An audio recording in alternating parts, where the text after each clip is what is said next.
Shalom, Bapak Ibu yang terkasih dalam Tuhan Yesus. Selamat pagi. Kembali kita pada pagi hari ini. Kita mau memuji Tuhan. Kita siapkan hati kita.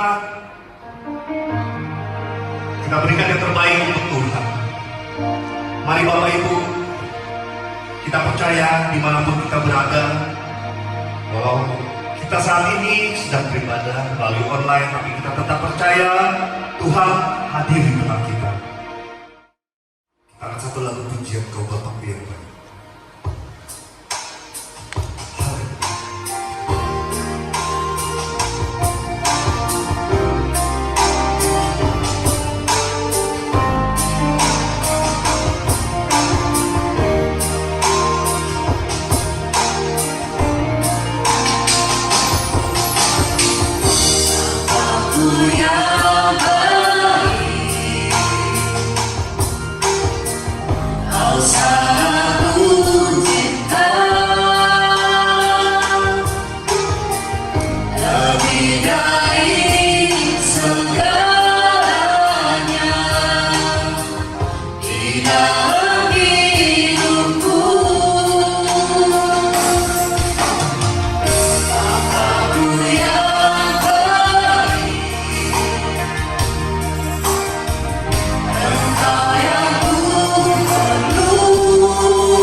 Terima kasih Tuhan, terpujilah nama-Mu ya Bapa.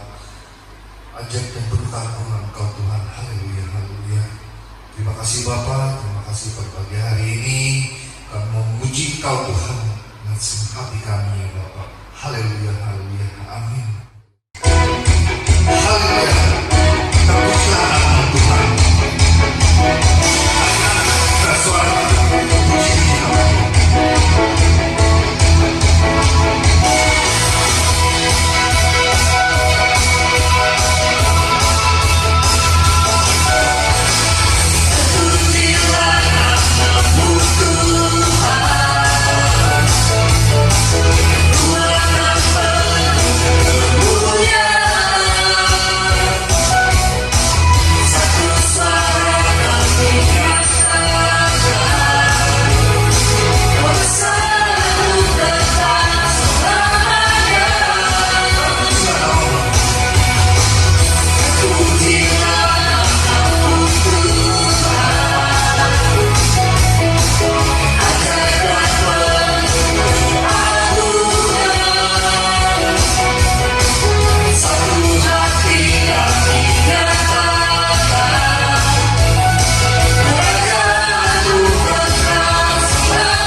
kita firman Tuhan.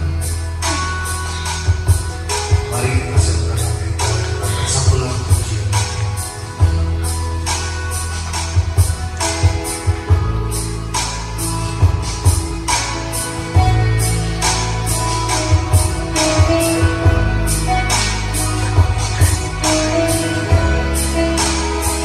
Ya.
Mari kita akan berdoa bersama-sama. Bapa dalam surga, terima kasih. Tuhanlah yang telah memberikan kami kekuatan, kesehatan, segala sesuatu yang baik kami terima daripadamu. Sekalipun keadaan saat ini mungkin kami katakan belum baik, tetapi kami bersyukur Engkau Allah yang setia, Engkau yang akan menolong kami untuk bisa melewati masa-masa seperti ini. Kami percaya Tuhan, pada akhirnya kami akan melihat rencana-Mu yang indah dinyatakan dalam kehidupan kami. Saat ini kami akan membuka kebenaran firman-Mu. Urapi kami Tuhan, biarlah Roh Kudus-Mu menolong dan memberkati kami. Di dalam nama Yesus kami berdoa mengucap syukur. Amin. Shalom, Bapak Ibu Saudara yang dikasihi Tuhan. Kembali kita berjumpa dalam ibadah online pada hari ini. Saya percaya kasih dan pemeliharaan Tuhan terus menyertai kehidupan kita. Kami mengucapkan terima kasih kepada Bapak Gembala yang kembali memberikan kesempatan kepada saya untuk boleh menyampaikan pemberitaan firman Tuhan pada hari ini. Bapak Ibu Saudara yang dikasihi Tuhan, mari kita akan bersama-sama melihat kebenaran firman Tuhan yang terdapat dalam Hosea pasal yang keempat ayat yang pertama. Hosea pasal yang keempat ayat yang pertama, demikianlah firman Tuhan. Dengarlah firman Tuhan, hai orang Israel, sebab Tuhan mempunyai perkara dengan penduduk negeri ini. Sebab tidak ada kesetiaan dan tidak ada kasih dan tidak ada pengenalan akan Allah di negeri ini. Bapak Ibu Saudara, apa yang disampaikan oleh Hosea kepada umat Israel, bahwa Tuhan menganggap satu hal yang menjadi satu persoalan adalah ketika penduduk negeri itu tidak lagi setia. Penduduk itu tidak lagi memiliki kasih. Dan lebih parah lagi, mereka tidak mengenal akan Allah. Berbeda dengan bangsa Israel. Seharusnya bangsa Israel sangat mengenal siapakah Allah. Allah yang telah membebaskan mereka dari perbudakan di tanah Mesir. Allah yang telah memelihara mereka di padang gurun. Allah yang telah memberikan mereka makanan di tempat mereka tidak bisa mendapatkan makanan. Allah yang telah mengubah air yang tidak dapat diminum menjadi dapat diminum. Allah yang telah melindungi mereka dari panas teriknya matahari. Allah yang telah melindungi mereka dari dinginnya malam di padang gurun. Belum lagi ketika mereka diserang atau mereka harus berhadapan dengan bangsa-bangsa yang jauh lebih besar, tentaranya lebih banyak, lebih kuat, yang seharusnya bangsa Israel ini terlalu kecil dan seharusnya mereka kalah dalam pertempuran. Tetapi penyertaan Tuhan telah membuktikan bahwa Allah yang hidup beserta dengan umatnya, dan apapun yang mereka hadapi selalu Tuhan memberikan mereka kemenangan. Puji Tuhan. Tetapi Bapak Ibu Saudara, sayangnya mereka tidak memberitakan bahwa siapakah Allah itu. Itulah sebabnya kita belajar dari hari ini. Firman Tuhan mengajarkan kepada kita pentingnya kita untuk mengenal Allah lebih dalam lagi. Saudara yang dikasihi Tuhan, demikian juga dengan kehidupan kita. Dari manusia lama kita, sebelum menjadi orang percaya atau orang Kristen, manusia lama kita hidup dalam dosa, hidup tanpa pengharapan. Semua hanya mengandalkan kekuatan ataupun pemikiran kita sendiri. Kalau kita mampu, kalau kita sukses, kita berpikir kekuatan, kesuksesan itulah yang akan menolong hidup kita sehingga kita bisa mencapai apa yang dunia anggap ini hebat. Mungkin jabatan, mungkin kekayaan, pangkat dan segala macam. Tetapi di dalam pengenalan kita akan Tuhan, akhirnya kita bersyukur ada anugerah yang tak terkirakan. Anugerah yang mungkin tidak dapat disebutkan berapa nilai dan jumlahnya. Tapi anugerah itu sangat besar dalam hidup kita, yaitu kasih Kristus di dalam kehidupan kita. Saudara dikasih Tuhan, Allah mau kita mengenal Dia lebih dalam lagi. Jadi kata kuncinya hari ini adalah mari kita mengenal Tuhan lebih dalam lagi. Saudara yang dikasih Tuhan, kalau kita membaca dalam ayat selanjutnya, Hosea pasal 4 ayat yang ke-6 berkata, umatku binasa karena tidak mengenal Allah.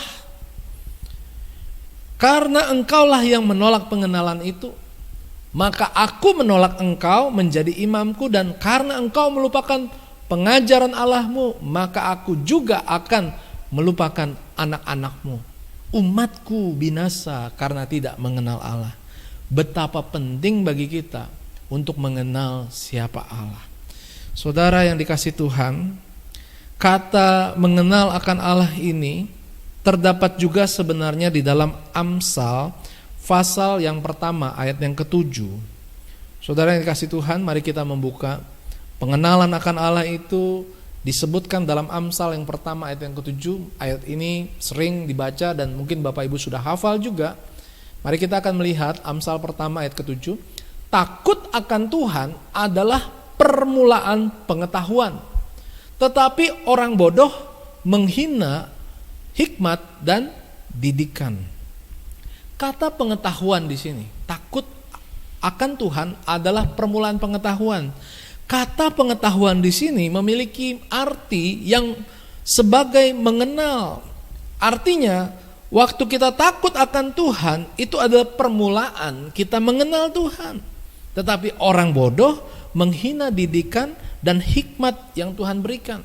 Saudara yang dikasih Tuhan, sekarang kita hidup di zaman yang serba canggih, modern, teknologi berkembang dengan luar biasa. Bagaimana teknologi menolong kita.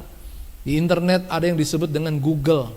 Melalui Google orang bisa bertanya apa saja dan Google dalam waktu detik, hitungan detik mengeluarkan segala sesuatu yang ada dalam data di Google tersebut. Terlihat hebat. Tetapi Bapak Ibu Saudara, kita gunakan itu sebatas untuk kehidupan kita, bukan untuk menjadi guru atau menjadi tuan atas kehidupan kita.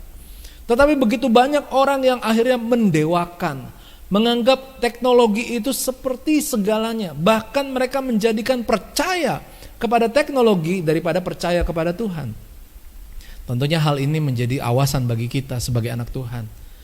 Kita harus bersyukur bahwa bagi kita Tuhan adalah guru dan tuan bagi kita. Guru artinya yang mengajar. Artinya Tuhan mengajar kepada kita melalui apa? Firman Tuhan.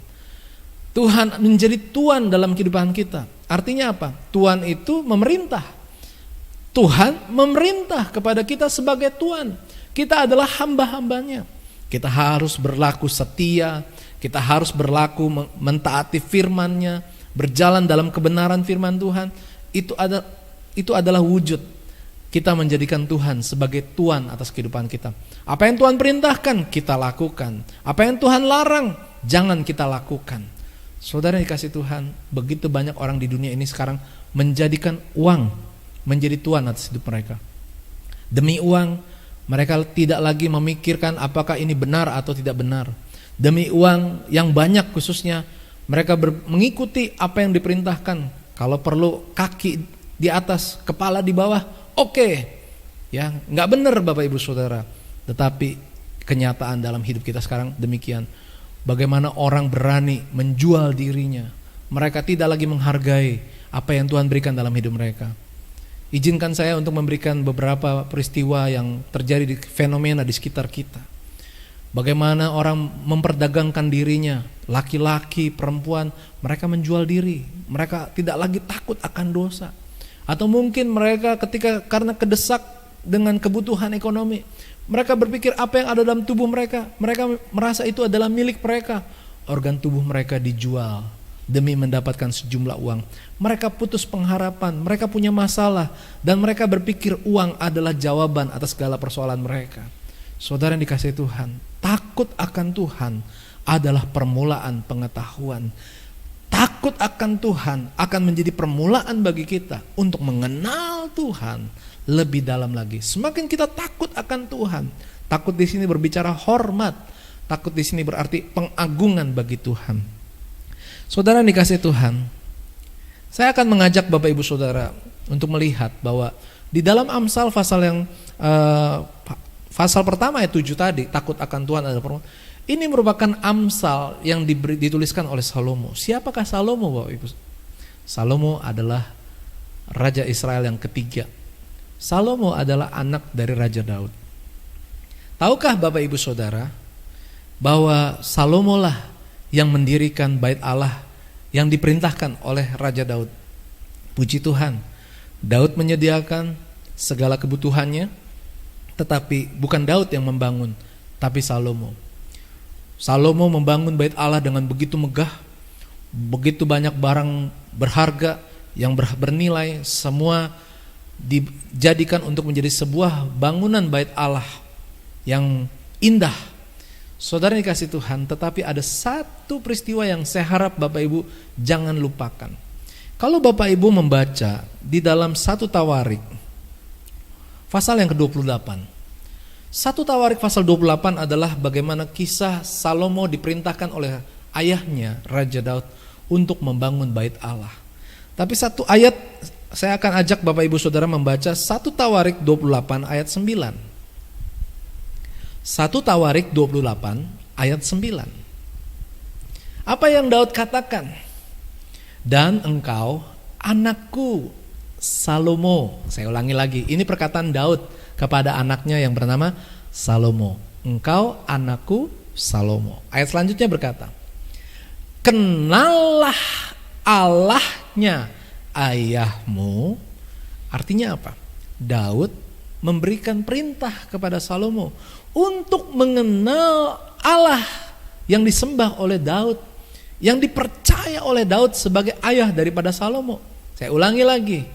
Engkau anakku Salomo, kenallah ayahnya, Allahnya ayahmu, dan beribadahlah kepadanya dengan tulus ikhlas, dengan rela hati. Sebab Tuhan menyelidiki segala hati dan mengerti segala niat dan cita-cita. Jika engkau mencari Dia, maka Ia berkenan ditemui olehmu. Tetapi jika engkau meninggalkan Dia, maka Ia akan membuang engkau untuk selamanya. Saudara yang kasih Tuhan, peristiwa ini jauh sebelum Salomo hatinya menyimpang, menyembah kepada Baal, kepada dewa-dewa Allah yang lain. Sebelum Salomo dipengaruhi oleh banyak istrinya untuk kepada Allah lain. Peristiwa ini adalah merupakan perintah pertama yang diberikan oleh Daud kepada Salomo. Salomo dikenal sebagai seorang raja yang diberkati Tuhan dengan hikmat yang luar biasa. Tapi Bapak Ibu Saudara, keberhasilan Salomo itu tidak lepas dari nasihat ayahnya. Daud sepanjang kehidupannya dia mengalami bagaimana dia mengenal Allah yang hidup, Allah yang memelihara dia, Allah yang membuat dia tidak kesepian ketika dia ada di padang gembala memelihara sekian ternak. Allah yang membuat imannya tetap percaya bahwa Tuhan akan menolong dia dan memberikan sukacita di hatinya sekalipun orang tuanya mungkin mengabaikan dia. Saudara-saudaranya menganggap remeh karena memang keadaan fisik atau keadaan Daud yang tidak seistimewa orang lain. Bagaimana dengan kehidupan kita Bapak Ibu Saudara? Kita jangan jadi anak Tuhan yang mudah kecewa atau mungkin merasa seolah-olah hidup kita tidak ada kemampuan, tidak punya arti. Karena apa? Keterbatasan. Karena kekurangan yang ada dalam hidup kita. Kita belajar dari kehidupan Daud. Daud dalam kekurangannya, di dalam pengenalan akan Tuhan, dia bisa menerima kekurangan dirinya. Dia bisa dipakai Tuhan dengan kekurangan, dengan keberadaan dirinya untuk melakukan perkara-perkara yang besar. Saya juga percaya Bapak Ibu Saudara, dalam keterbatasan yang Bapak Ibu miliki, apapun yang bagi dunia ini mungkin terlalu sedikit yang Bapak Ibu miliki. Mungkin Bapak Ibu hanya punya iman sedikit, atau mungkin punya uang sedikit, atau mungkin kehidupan Bapak Ibu mungkin tidak seperti orang lain. Tidak masalah Bapak Ibu Saudara. Yang terpenting adalah seperti Daud. Mari mengenal Tuhan lebih dalam lagi. Daud sangat mengenal Allahnya. Daud sangat mengandalkan Tuhan di dalam kehidupannya. Ketika dia menghadapi binatang buas, dia menghadapi binatang buas itu dengan berani. Bukan karena Daud dengan kekuatannya sendiri, tapi karena dia percaya Allah menyertai pekerjaannya. Saudara, sudahkah saudara percaya dalam sulitnya pekerjaan yang saudara hadapi? Mungkin bagi dunia ini gak mungkin untung. Kalau kita berbuat baik, kapan untungnya? Kalau kita banyak menolong orang lain, lalu bagaimana buat diri kita? Saudara yang dikasih Tuhan, ketika kita melakukannya bersama dengan Tuhan, maka Tuhan bisa mengubah yang tadinya merugikan, bisa jadi berkat buat kita. Yang percaya dan setuju katakan amin. Saudara yang dikasih Tuhan, Daud ketika mendengar ada seorang tentara Filistin maju dan mengolok-olok bangsanya, mengolok-olok nama Tuhan, Daud tampil ke depan. Sementara para tentara yang terlatih dari kerajaan Israel, mereka tidak ada yang berani untuk menghadapi musuh itu. Tapi Daud berani menghadapi musuh itu karena apa? Dia mengenal Allahnya. Di dalam pengenalan akan Allah, dia datang maju menghadapi lawan yang sangat besar dalam hidupnya. Saudara, mari, pandemi yang masih terjadi, persoalan kehidupan kita yang terjadi, sakit penyakit yang kita alami dalam hidup kita, mari kita hadapi dengan nama Tuhan. Mari kita akan maju untuk berperang dan menang bersama dengan Tuhan. Daud mengandalkan Tuhan dalam kehidupannya. Ketika Daud sukses, ketika Daud dieluk-elukan, ketika Daud mungkin diancam oleh Saul karena ingin dibunuh, Daud ingat apa yang harus dia lakukan dan apa yang tidak harus dia lakukan. Ketika ada kesempatan dia untuk membunuh Saul pada waktu itu, tapi Daud tidak melakukannya. Karena apa? Karena Daud tahu Saul adalah raja yang diurapi oleh Tuhan. Saudara yang dikasihi Tuhan, sekalipun kita berhasil, sekalipun kita sukses, tetapi kita tidak merasa kesuksesan, keberhasilan membuat kita bisa bertindak menurut apa yang kita pikirkan baik. Tetaplah dalam segala keadaan, berjalanlah di dalam kehendak dan rencana Tuhan. Saudara yang dikasihi Tuhan, kembali lagi kepada 1 Tawarik. Inilah rahasia yang dibagikan oleh Daud kepada anaknya Salomo. Dan kita melihat bagaimana kehidupan Salomo diberkati Tuhan luar biasa. Sehingga dia diberikan hikmat, apa yang dia minta kepada Tuhan, Tuhan berikan. Saya percaya karena Salomo melakukan apa yang dipesankan oleh ayahnya. Kita lihat Daud berkata, kenallah Allahnya ayahmu. Artinya Salomo diingatkan oleh Daud untuk mengenal Allah. Beribadalah dengan tulus ikhlas, dengan rela hati. Ya. Kalau begitu kita baca sama-sama ya. 1 Tawarik pasal yang ke-28 ayat 9 sekali lagi. Dan engkau anakku Salomo, kenallah Allahnya ayahmu, beribadalah kepadanya dengan tulus ikhlas, dengan rendah hati. Beribadah tuh dengan tulus, dengan rendah hati. Sebab Tuhan melihat hati, mengerti segala niat dan cita-cita. Jika engkau mencari Dia, maka Ia berkenan ditemui olehmu. Tapi jika engkau meninggalkan Dia, maka Ia akan membuang engkau untuk selamanya. Ini yang menjadi pesan daripada Raja Daud kepada Salomo. Saudara yang dikasihi Tuhan, nasihat dari ayahnya Salomo ini menjadi satu pengingat yang kuat dalam kehidupan Salomo. Dalam kehidupan Salomo selanjutnya, Salomo juga menuliskan di dalam kitab Amsal. Kalau kita melihat kaitannya, saya percaya ini dia bisa tuliskan Amsal ini karena hidup melakukan apa yang dipesankan oleh ayahnya, yaitu untuk mengenal Allah. Bagaimana dengan hidup kita Bapak Ibu Saudara? Kalau ditanya kita mengenal Tuhan, amin, kita mengenal. Tapi kalau saya sebagai hamba Tuhan mengingatkan, seberapa dalam Bapak Ibu mengenal Tuhan? Tuhan akan kita kenal lewat apa? Lewat penderitaan yang kita alami. Kenapa? Karena lewat penderitaan itu kita melihat ada tangan Tuhan yang kuat yang menolong kita. Kita mengenal Tuhan penyembuh ketika Tuhan izinkan kita sakit. Lewat apa? Lewat kita berdoa dan kita menerima pertolongan, kesembuhan daripada Tuhan. Atau kalau memang belum disembuhkan, bukan berarti Tuhan tidak menolong, bukan Tuhan tidak berarti tidak sanggup, tetapi Tuhan punya maksud dan rencana yang tidak dapat kita pahami saat ini. Tapi satu hal, pertolongan Tuhan adalah membuat kita mengerti untuk kita tetap setia, percaya, walaupun mungkin yang kita minta tidak kita dapatkan. Kita minta sehat, kelihatannya baik, tapi kalau Tuhan izinkan kita sakit, bukan berarti kita menerima, tapi artinya kita percaya waktu yang Tuhan berikan sekarang, Tuhan anggap kita kuat untuk menghadapi ini semua.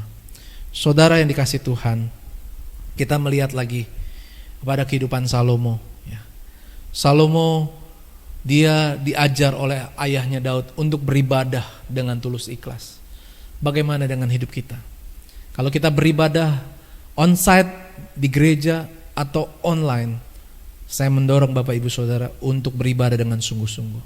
Lakukanlah segalanya dengan sungguh-sungguh. Seperti Kolose 3 ayat 23. Paulus mengatakan, apapun yang kamu perbuat, perbuatlah seperti untuk Tuhan dan bukan untuk manusia. Kita tuh beribadah bukan untuk manusia, bukan untuk nyenengin teman-teman segereja, bukan juga untuk menyenangkan hamba-hamba Tuhan. Karena kita beribadah adalah untuk Tuhan. Jadi datanglah ibadah kepada Tuhan dengan sungguh-sungguh. Siapkan waktu, tempat, mungkin juga perlu menyiapkan pakaian yang layak untuk kita seperti beribadah. Atur waktu supaya jam ibadah sama seperti kita ibadah di gereja walaupun di rumah. Jangan sampai ada gangguan-gangguan yang datang dalam hidup kita. Seperti kita sedang beribadah, kita gak boleh diganggu sama Tuhan. Kenapa? Karena kita sedang berjumpa dengan yang maha penting, yaitu Tuhan dalam ibadah kita. Saudara yang percaya katakan amin. Berikan yang terbaik bagi nama Tuhan. Saudara yang kasih Tuhan, persembahan yang kita berikan di gereja ataupun secara online, Tuhan yang melihat, Tuhan yang akan memberkati kita, Tuhan yang akan menerima setiap persembahan kita. Jangan pernah pikirkan bahwa kita yang sering mengatur Tuhan, oh kalau seperti ini saya kasih, kalau yang seperti ini tidak. Jangan Bapak Ibu Saudara, beribadahlah dengan hati yang tulus ikhlas, dengan rela hati, dengan menyenangkan Tuhan. Waktu nyanyi tepuk tangan, bersuka cita, waktu berdoa menyembah dengan sungguh-sungguh. Seperti saat ini Bapak Ibu sedang mengikuti pemberitaan firman Tuhan. Roh Kudus bekerja, mengurapi, memberkati Bapak Ibu Saudara. Puji Tuhan, karena Tuhan berkata, Tuhan menyelidiki segala hati dan mengerti segala cita-cita. Saya akan tutup firman Tuhan hari ini. Di dalam pengenalan akan Tuhan, kita belajar dari kehidupan Daud yang diteruskan oleh Salomo. Salomo menuliskan dalam Amsal pasal yang keempat ayat yang ke-23. Jagalah hatimu dengan segala kewaspadaan, karena dari situlah terpancar kehidupan. Tuhan melihat hati. Jagalah hatimu dengan segala kewaspadaan. Karena kalau dari hati kita gak bisa bohong. Mulut bisa bohong, tubuh kita bisa bohong, tapi hati gak bisa bohong. Hati harus tulus, harus rela di hadapan Tuhan. Kalau kita beribadah, beribadah dengan sungguh-sungguh. Kalau kita mengasihi Tuhan, mengasihi Tuhan dengan sungguh-sungguh. Lakukan ibadahmu dengan setia. Pujilah Tuhan, menyembahlah dengan sungguh-sungguh, berdoalah dengan sungguh-sungguh. Tunjukkan engkau punya iman yang kuat menghadapi penderitaan, menghadapi masalah. Tunjukkan engkau setia, bukan kepada manusia, engkau setia kepada Tuhan. Berikan yang terbaik dalam hidupmu. Memang memberi adalah sebuah pengorbanan. Manusia kadang-kadang suka hitung-hitungan sama Tuhan. Ini yang repot Bapak Ibu Saudara. Kalau Tuhan yang hitung-hitungan sama kita, habis kita. Tapi kita bersyukur, Tuhan kita memang penuh dengan kasih. Dia tidak pernah menuntut balas. Berapapun kita memberi, Tuhan menerima. Tetapi Tuhan menerima dengan penuh sukacita ketika umatnya memberi persembahan dengan ucapan syukur. Pujilah Tuhan, saya menyampaikan firman Tuhan pada hari ini, mendorong Bapak Ibu Saudara untuk mengenal Tuhan lebih dalam lagi. Melalui ibadah online seperti ini, mengenal Tuhan lebih dalam lagi. Melalui keadaan pandemi yang membuat kita mungkin masih tetap harus ada di rumah, belajar, bekerja, beribadah dari rumah, mengenal Tuhan lebih dalam lagi. Jadi kata kunci hari ini supaya kita ingat firman Tuhan hari ini, kita harus hidup mengenal akan Allah. Karena Hosea mengatakan,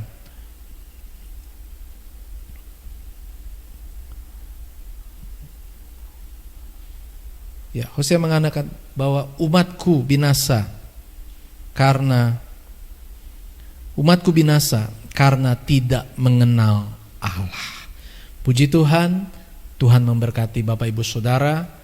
Roh Kudus menolong dan menyertai kita sekarang dan selamanya. Mari kita tundukkan kepala, kita berdoa. Bapa dalam surga, terima kasih segala puji dan syukur buat firman-Mu yang kami terima pada hari ini. Hamba-Mu berdoa, biar benih firman-Mu ini boleh tertanam dalam tanah hati kami yang subur untuk berbuah bagi kemuliaan nama Tuhan. Menguatkan, memberkati jemaat yang mengikuti ibadah hari ini. Tuhan menolong apapun keberadaan mereka. Engkau menyertai mereka dengan setia. Kami berdoa buat Bapak Gembala sidang, berikan tubuh yang sehat. Biarlah hamba-Mu ini boleh memimpin sidang-Mu dengan kasih dan kemurahan-Mu ya Bapa. Memberkati buat pengurus gereja yang ada. biarlah mereka boleh bersatu di dalam melayani Tuhan. Terpujilah nama Tuhan. Kami percaya buat segala kasih dan kemurahan-Mu Tuhan akan menyertai kehidupan kami sekarang dan selamanya. Mari Bapak Ibu Saudara, dengan hati yang percaya kita mengangkat tangan di hadapan Tuhan. Beginilah firman Tuhan. Tuhan memberkati engkau dan melindungi engkau. Tuhan menyinari engkau dengan wajah-Nya dan memberikan engkau kasih karunia. Tuhan menghadapkan wajah-Nya kepadamu dan memberikan engkau damai sejahtera.